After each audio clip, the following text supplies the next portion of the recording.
And we have breaking news coming in. Nancy Pelosi has landed in Japan. Pictures on surface, pictures in the newsroom.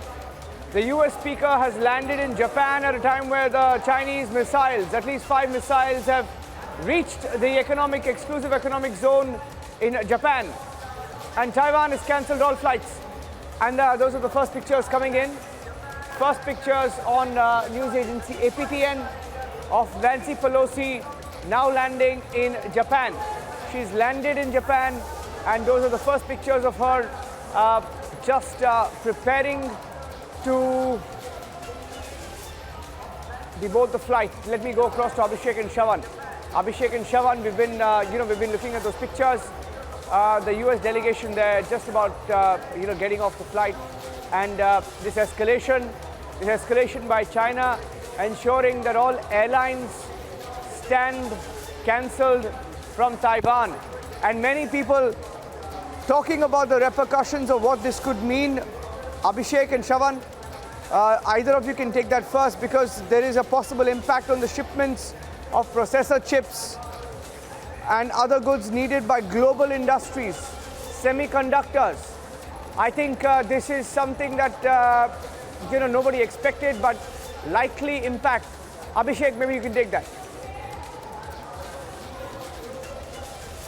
Niranjan, it's a high-powered U.S. congressional delegation that Nancy Pelosi is leading, and it's a visit to the Indo-Pacific, and it began with Singapore, then to Malaysia, then to Taiwan, then to Singapore, and this is the last country of their visit, which is Japan. And on the day, in fact, just a couple of hours before Pelosi and the delegation lands in Tokyo, the Chinese fire missiles, which land in the exclusive economic zone of Japan. Though, of course, it's not illegal.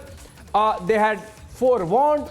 They had marked out the area where the missile live fire drills would be happening. So in that sense, Chinese are not in any breach of international law. That should be underscored. But at the same time, these military drills are aimed at sending across a message. And the message is that the Chinese are going to be the bully in town, in the neighborhood. The Chinese are going to decide who goes where and meets whom in their neighborhood. And that's why I think they have really ratcheted it up. They have upped the ante, they have increased tensions, and it's all deliberate. Even as we see in the pictures, the coming out of the congressional delegation, and there, I think the pictures we can see Pelosi. Yes, that's Nancy Pelosi. She's coming out, being welcomed in Japan, in Tokyo. She has been a picture of calm and courage in deciding to take that pit stop in Taiwan, despite the fact that both the Pentagon and the State Department had reservations about her security.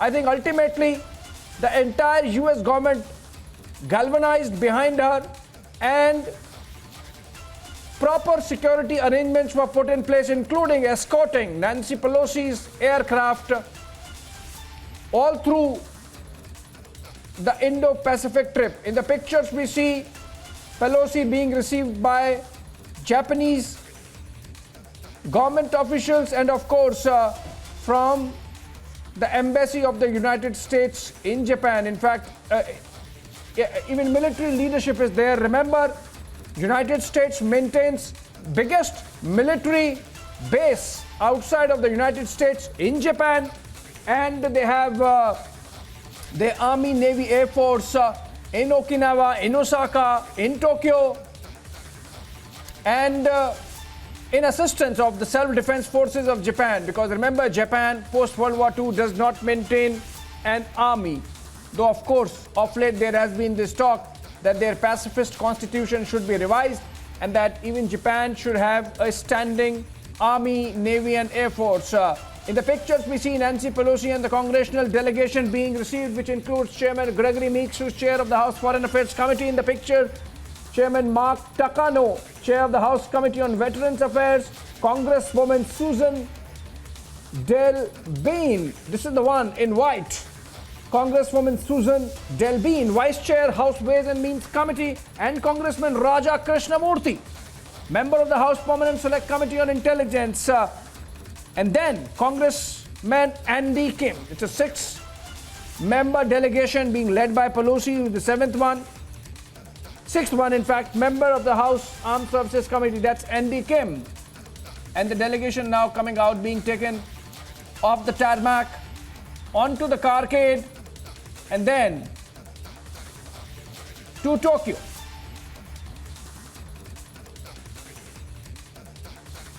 And just a couple of hours before Nancy Pelosi lands, you had Chinese firing missiles in the direction of Japan. Someone like Nancy would say, oh, they are saluting me. Still,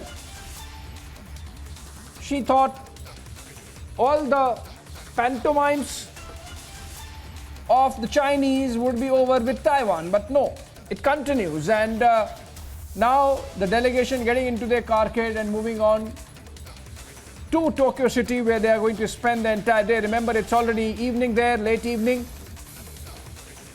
And tomorrow, the day pans out in Tokyo, Japan. But what is important is the Chinese are going to continue their live-fire military drills in the South China Sea, around Taiwan, almost encircled it with those 6 zones, absolutely inside the Taiwanese economic zone and also overlapping with the Japanese economic zone.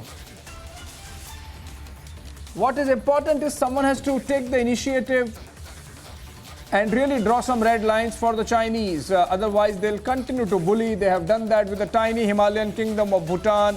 They have done with India, both in the case of Doklam in 2017 and then in Galwan in 2020. And since then, the standoff has continued in Ladakh.